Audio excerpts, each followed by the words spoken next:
And so I think this issue of family is a big one because people are looking for authenticity, they're looking for relationships, and they want to see what love looks like in the context of family. And they don't see it, and they don't see it in the church. I think it's part of it. This is not the whole big picture. This is not every nuanced issue, but this is an issue. This is an important part of this, is that our families are not what they're supposed to be.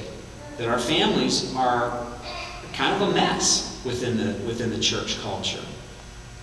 So then the next thing he says that if this happens, fathers' hearts turning to children, children's hearts turning to fathers, that he'll turn the disobedient to the wisdom of the righteous. But then he also says, to make ready a people prepared for the Lord. That's the next thing that'll happen.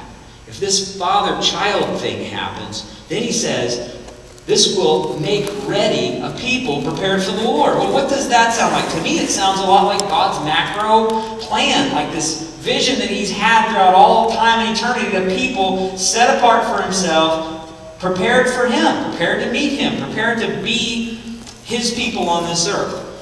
But this father-child thing, it must be a big issue to God. It must be a big issue for him to hinge this. Now, you say, well, that doesn't sound like a very good evangelism program to have, fathers discipling their children and children turning their hearts to their fathers. And that doesn't, how would that work? That doesn't sound like a good evangelism paradigm. I didn't invent it. I'm just telling you what it says. I'm just reading it to you. I'm just expounding it. This is what God says. Now, I would probably pick something really radically different. If it were me, I would probably find a different way of going about it. But God says, here's the ground rules. Here's the way I've set it up. Here's what's going to bring this about. Now, do we need prayer meetings? Yeah, we need prayer meetings.